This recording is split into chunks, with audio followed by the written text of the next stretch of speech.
경제를 잘 알지 못하는 사람을 위한 당장 내 돈이 되는 지식, 머니클래스. 오늘의 키워드 먼저 보시죠. 아직도 파킹 통장 쓰니 보여줄게 더 높은 금리.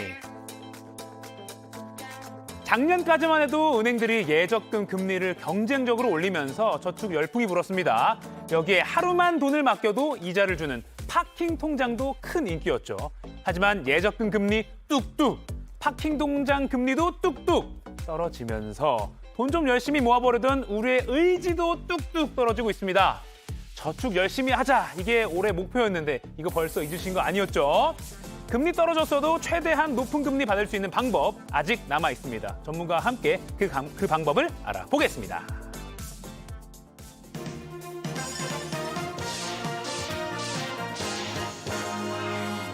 부자 되는 기념 쏙쏙 알려주는 손희의 금융 크리에이터와 얘기 나눠보겠습니다. 안녕하세요. 안녕하세요. 아까 키워드 보여줄게, 사실 에일리 씨 노래였는데 보여줄게 이거였는데 제가 잘 살리지 못했습니다. 아, 네. 자, 작년 12월에 희애님도 파킹 통장 추천해 주셨는데 맞습니다. 그 사이에 그렇게 금리가 많이 떨어졌어요? 네, 맞습니다. 왜 그런 겁니까? 네네. 그러니까 말씀해 주신 대로 파킹 통장은 우리가 잠시만 넣어둬도, 하루만 넣어둬도 이자를 받을 수 있는 통장, 수시 입출금식 통장인데요. 네. 그러니까 파킹, 우리가 주차를 하듯이 잠시 돈을 넣어둬도 우리가 혜택을 받을 수 있다라고 해가지고 굉장히 인기를 끌었습니다. 맞아요. 근데 작년 말에는 은행권에서 예금 금리 이 인상에 대해서 막 경쟁이 붙었었잖아요. 네. 그래서 파킹 통장의 이자가 뭐 4%는 평균이었고요. 5%까지 기록을 한 그런 통장들도 있었습니다. 그런데 지금은 금리가 뚝 떨어진 상황이잖아요. 네네. 그러니까 인터넷 전문은행인 K뱅크 같은 경우에는 2.7%의 금리로 기록이 되고 있고요.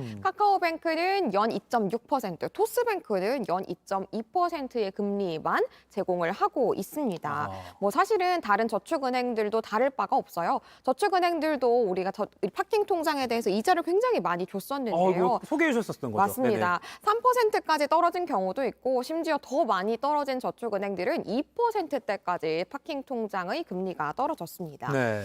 그러면 파킹 통장의 금리들이 왜 이렇게 많이 떨어졌느냐? 네네. 굳이 고금리를 지급할 이유가 없어졌기 때문입니다. 그러니까 작년에는 시중은행들도 예금에 대해서 굉장히 이자를 많이 올렸잖아요. 맞아요. 그래서 저축은행이나 인터넷 전문 은행들이 이런 자금의 유출을 막기 위해서 그러면 우리도 금리 올려야 되는 거 아니야? 파킹 통장 금리 더 많이 주자라고 해가지고 이렇게 고금리의 파킹 통장들을 많이 내놨던 건데 네. 지금은 정부가 수신금리 인상의 자제령을 내놓은 상황이잖아요. 네. 그래서 시중은행들이 예금 금리를 많이 낮추니까 그러면 우리의 파킹 통장들도 이자를 낮추자라고 해서 2%대까지 금리가 떨어진 거죠. 이게 그러니까 경쟁을 해서 막 소비자를 붙잡을 필요가 좀 떨어지는 그런 게 은행들의 지금 분위기니까. 맞습니다. 그럼 파킹 통장들 금리가 떨어지고 뭐 정기 예금도 금리가 떨어지고 그럼 뭐 어디에 돈을 맡기는 게 좋을까요? 일단은 목돈을 예치용으로 한동안은 파킹 통장이 인기를 끌었었는데 네네.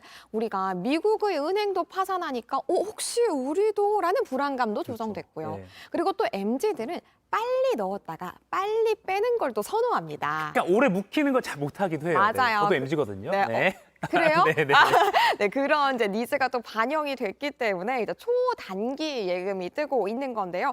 통상적으로 우리가 정기 예금이라고 하면은 보통은 최소 1년 정도는 예치를 해두는 걸 생각을 했었습니다. 네. 그런데 초단기 예금은 한 달만 넣어두는 것도 가능한 그런 상품들을 얘기를 하는 거고요. 네. 한 달 단위로 가입해서 가입 기간을 설정할 수가 있습니다. 네. 그러니까 다양한 우리가 이제 비교군으로 비교를 해볼 수가 있는 건데요. 네네. 이렇게 써주신 것처럼 만기는 6개월 미만으로도 가능하고요. 네. 하지만 예금 상품이다 보니까 이 초단기 예금은 입출금은 안 됩니다. 파킹 통장은 수시 입출금이 가능하다라는 게 가장 큰 차이점이라고 볼 수 있겠고요. 네. 그런데 금리 보시는 것처럼 초단기 예금이 파킹 통장을 앞지른 지가 꽤 됐습니다. 그래요? 제가 아까 K뱅크랑 카카오뱅크를 예시로 들었었잖아요. 네네. 예, 두 은행 모두 2%대의 금리인데 초단기 예금은 이미 3%대입니다. 3%. 네, 그렇기 때문에 파킹 통장보다 금리 혜택이 괜찮으니까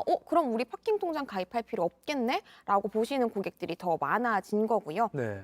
하지만 예치 기간이 길어지면 길어질수록 금리를 더 많이 받을 수 있습니다. 네. 보시는 것처럼 초단기 예금의 금리는요. 평균적으로 3%대를 제공을 하고 있고요. 네. 많게는 뭐 3.7%, 3.5%까지 제공을 하고 있습니다. 네, 제법 괜찮다는 생각이 드네요. 네. 자, 초단기 예금뿐만 아니라 초단기 적금도 있다고요? 네, 맞습니다. 사실은 초단기 적금은 좀 생소합니다. 적금 막 오래 하는 거 아닌가요? 맞아요. 네네네. 그러니까 매달 쌓아가는 게 적금의 개념이었잖아요. 그러니까 적금은 통상 최소 이제 우리가 6개월 정도는 묵혀두는 게 일반적이었는데요. 네네. 네, 이제는 1개월 단위로도 가입을 할 수 있게 된 거고요. 대표적으로 국민은행과 하나은행, IBK, 기업은행, 그리고 K뱅크에서 초단기 적금을 이미 내놨거나 혹은 출시할 예정입니다. 네. 그래서 평균적으로 초단기 적금 역시 연 3%의 금리를 제공하는데요. 여기 보세요. 국민은행은 6%까지도 제공하는 상품을 내놨습니다. IBK 기업은행도 5.35%까지 금리를 제공하겠다라고 내놨고요. 이렇게 은행들이 초단기의 적금까지 내놓은 거는 우리가 금리 인상기가 이제 불확실성이 조금 더 길어지고 있잖아요. 네네. 이럴 때 은행들이 자금을 좀 묵혀놔야 될 것 같다. 미리 좀 유치를 해놔야 될 것 같다라는 필요성이 생겨서 초단기 적금이 나온 겁니다. 네. 하지만 이런 초단기 적금을 가입하실 땐 좀 유의하실 게 있습니다. 뭡니까? 만약에 중도 해지를 하게 되신다면 금리가 거의 나오지 않는 0%대가 됩니다. 그래요. 네, 그렇기 때문에 이런 초단기 적금을 가입하실 때는 당장은 내가 생각하지 않아도 되는 여유 자금에 대해서 초단기 적금을 가입하시고요. 이 돈에 대해서만큼은 내가 좀 금리를 더 받겠다 하시는 부분만 하는 분들만 가입을 하시면 좋을 것 같습니다. 그렇군요. 그러니까 뭘 이런 가입할 때 중도 해지 조건 이런 걸 좀 잘 따져봐야 될 것 같아요. 맞습니다. 그렇죠? 자, 그리고 이제 만기가 됐을 때 이자를 주는 게 아니라 아예 가입을 할 때, 그러니까 시작할 때 이자를 먼저 받고 하는 그런 예금도 나왔다는데 이것 좀 설명 좀 해주세요. 사실 굉장히 생소한 네네네. 개념인데요. 이제는 심지어 이제 선이자 지급 방식의 예금 상품까지 나온 건데요. 토스뱅크가 이런 상품을 내놨습니다. 네. 먼저 이자 받는 예금 같은 경우에는 우리가 가입은 최소 100만 원에서 이제 최대 10억 원까지 가입할 수 있고요. 네. 연 3.5%의 선이자를 지급하겠다라고 조건을 내놨습니다. 네. 그래서 금액도 굉장히 폭이 넓기 때문에 자유롭게 선택하시면 되고요. 네. 기간은 3개월과 6개월 이렇게 두 가지의 선택지가 있기 때문에 선택해서 가입하시면 되는데 어떤 기간을 선택하시든지 상관없이 금리는 연 3.5%로 선이자 동일하게 적용받습니다. 만약에 1억 원을 6개월간 맡기는 고객이 있다라고 네네. 가정을 한번 해볼게요. 네네네. 그러면 세전 기준으로 176만 원의 이자를 받을 수 있거든요. 근데 이름처럼 이자를 먼저 주는 상품이다 보니까 그럼 가입과 동시에 176만 원의 이자를 제가 받을 수 있습니다. 그러면 이 이자는 고객이 원할 때 언제든지 출금을 할 수 있는 거고요. 그래요. 그러면 이 176만 원을 다른 데에 재투자를 할 수 있겠죠. 다른 이자가 좋은 또 다른 예금에 넣는다거나 네. 혹은 투자 상품에 굴려서 이자를 더 받을 수 있는 거니까 굉장히 장점이 큰 상품이고요. 그렇군요. 네, 만약에 만기를 채운다면 이제 재가입도 가능합니다. 그래요? 네, 3회까지도 가능하기 때문에 이제 재가입을 해서 이제 이자를 챙길 수 있는데요. 요거는 이 이자를 그대로 적용받는 건 아니고 재가입하는 시점의 금리를 적용받게 됩니다. 시점마다 조금 다를 수 있다. 네, 근데 여기서 의문이 하나 듭니다. 네. 이렇게 176만 원 혹은 다른 이자를 받았는데 만약에 중도 해지를 하면 또 어떻게 중도해지 이슈가 있네요. 네. 중도 해지를 하게 된다면 당연히 이 이자를 그대로 줄 리는 없겠죠. 먼저 지급한 이자에서 중도 해지를 한 이자를 빼고요. 그 금액에 대해서 원금에서 차감을 하고 나서 고객에게 원금을 내어주는 방식으로 계산을 한다라고 합니다. 가급적 중도해지 안 할 만한 돈을 좀 해놓는 게 낫겠다라고 보면 맞습니다. 되겠네요. 마음 편하게. 단기 예적금 좀 소개해 주신 거 좋긴 한데 네. 뭐 중간에 넣고 뺄 수 없는 거는 조금 아쉽긴 하고요.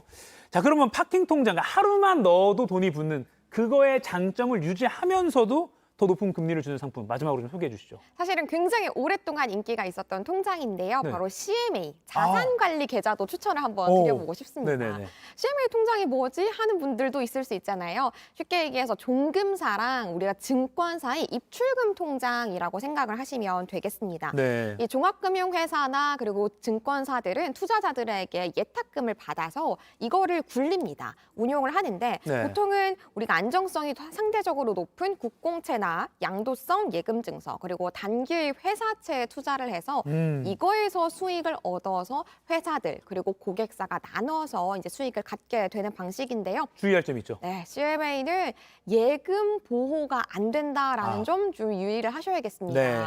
CMA도 사실은 이자를 하루만 맡겨도 받을 수 있기 때문에 장점은 있지만 원금 보장 안 된다는 거 꼭 기억하셔야겠습니다. 네, 손실 가능성 아예 없진 않다. 유의점까지 들어봤습니다. 이따가 유튜브로 이어지는 상클 2교시에서 오늘은 희애님과 이야기 나눠보겠습니다. 고맙습니다. 감사합니다.